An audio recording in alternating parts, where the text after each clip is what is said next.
Bonjour à tous et merci de vous informer sur la télévision catholique. Voici les titres de cette édition. La Cité de la Paix, dont les travaux ont commencé il y a quelques mois, bénéficie déjà de l'expertise de plusieurs ingénieurs et ouvriers à la tâche. Mercredi 20 octobre, les agents de la télévision catholique ont pu constater l'évolution du projet qui sera livré dans moins de 18 mois. Les détails dans un instant. Et puis le chef Koul Aïma Ousmane Diakité, président du COSIM, a rendu une visite de courtoisie le lundi 18 octobre 2021 à Monseigneur Ignace Bessi-Dogo, président de la conférence des évêques catholiques de Côte d'Ivoire.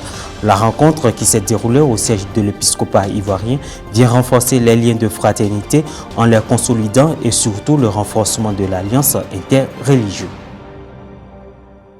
Dans le cadre de leur visite sur le site abritant les travaux de construction de la Cité de la Paix, située à la Riviera 3, une équipe des agents d'Ecclesia TV est allée s'enquérir de l'état d'avancement du chantier, l'un des grands projets du Fonds national catholique qui permettra à l'Église de s'autofinancer. Reportage Paul-Boris Anneau, Maria Bissé.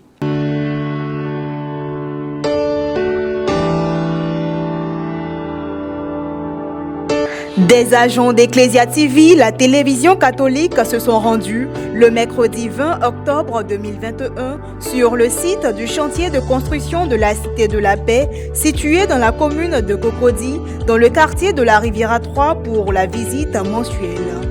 Il s'agissait de s'imprégner de l'état d'avancement des travaux de construction, ce grâce au Fonds national catholique qui permet la réalisation de ce premier projet.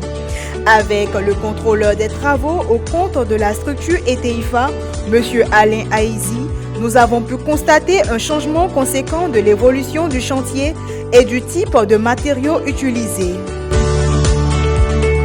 Sur la plateforme A, le crépissage intérieur et extérieur des deux bâtiments de la plateforme totalement terminé. Ok, nous sommes sur la plateforme A et la plateforme A contient deux bâtiments aussi. Et concernant l'état d'avancement des deux bâtiments, comme vous pouvez le constater, les deux bâtiments sont pratiquement au même niveau, c'est-à-dire tout ce qui est crépissage intérieur, crépissage extérieur, tout est pratiquement à 95%.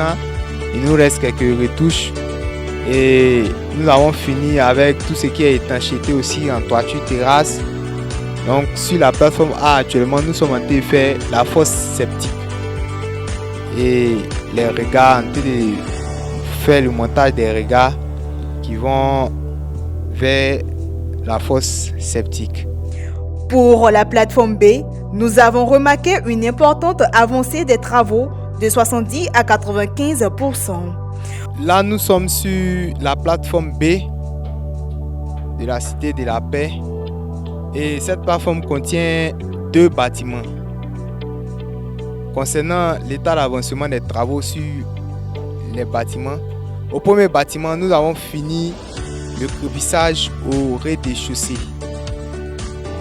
Et au premier niveau, nous avons fini le crépissage sous plancher. D'ici cette fin de semaine, nous allons commencer le crépissage intérieur des murs au R+1.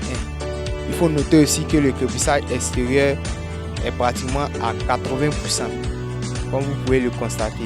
En ce qui concerne la plateforme C, sur les bâtiments du seuil de 38-30 mètres, crépissage à 45% et préparation du coulage de la dernière dalle sur le deuxième bâtiment.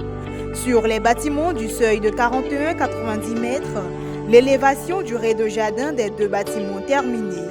Coffrage de la dalle. La plateforme C contient deux seuils, c'est-à-dire un seuil de 38-30 et un autre seuil de 41-90.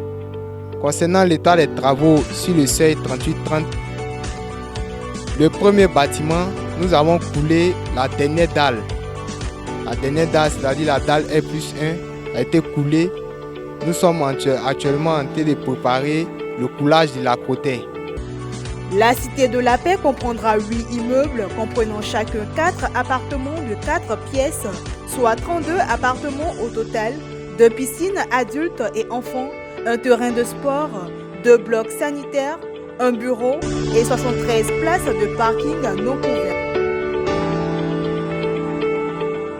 Le cheikh Aïma Ousmane Diakité, guide de la communauté musulmane de Côte d'Ivoire, a rencontré Monseigneur Ignace Bessi Dobo, président de la conférence des évêques catholiques de Côte d'Ivoire, le lundi 18 octobre 2021 au siège de l'épiscopat ivoirien, si à la Rivera 3. Objectif de cette visite, échanger sur les possibilités de rendre plus active l'alliance des religieux pour la paix en vue de consolider le dialogue interreligieux. Les précisions avec Morel Poti. Le cheikh Aïma Ousmane Diakité, président du Conseil supérieur des imams, des mosquées et des affaires islamiques COSIM, a été reçu en audience le lundi 18 octobre dernier par Monseigneur Ignace Bessi Dobo, président de la conférence des évêques catholiques de Côte d'Ivoire, CECI.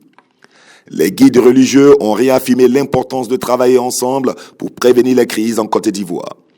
Une visite de courtoisie et d'amitié, c'est en ces termes que le cheikh Aïma Ousmane Diakité, guide suprême de la communauté musulmane ivoirienne, décrit le sens de sa présence au siège de la conférence des évêques catholiques de Côte d'Ivoire, SIA Abidjan Cocody. Notre responsabilité à faire en sorte qu'en tant que guide religieux, chrétiens et musulmans, nous puissions donner le bon exemple afin que les fidèles qui sont derrière nous puissent comprendre que la religion, c'est une question d'intime conviction.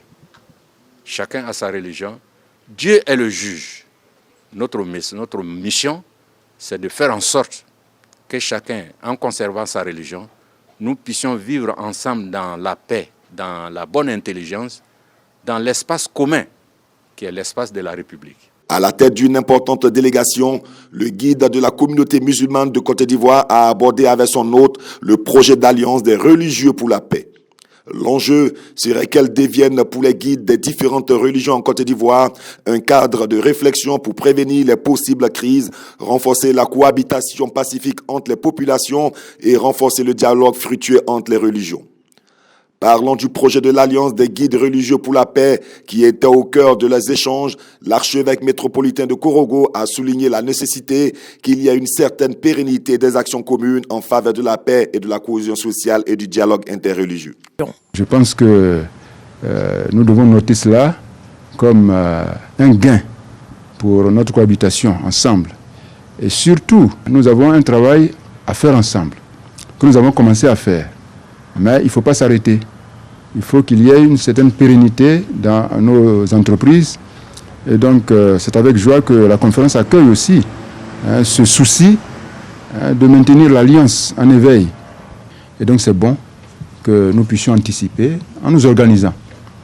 Et je suis vraiment partant pour ce grand projet qui est déjà là. Le réseau mondial de prière du pape François a officiellement présenté l'application Clique tout près au Vatican. Il s'agit d'une mise à jour de la plateforme Internet pour prier avec le Saint-Père. La version originale est née en 2016 pour aider à prier pour la mission de l'Église et les défis de la société. Prier les uns pour les autres n'est pas une perte de temps, comme on peut parfois le penser. Tout comme ce n'est pas une perte de temps que de passer du temps en silence avec un être cher ou un malade. L'application se veut un outil pour aider les catholiques à s'impliquer activement dans le processus synodal qui vient de commencer. L'application Cliquez pour prier vous permet de suivre le compte officiel du pape François pour être au courant de ses intentions de prière chaque mois. De plus, cette dernière version comprend une école de prière avec des conseils et des ressources pour enrichir sa prière. Il est également possible de concevoir un agenda de prière personnalisé. L'agenda de prière aide les utilisateurs de Click to Pray à organiser les heures et le contenu avec lequel ils souhaitent prier selon leur sensibilité, leur goût, leurs besoins. Cliquez pour prier a déjà touché plus de 2,5 millions de personnes dans le monde. L'application est en 7 langues et peut être téléchargée gratuitement sur les principales plateformes. Et voilà, ici se referme cette édition. Merci de l'avoir suivi. Merci de rester sur Ecclesia TV.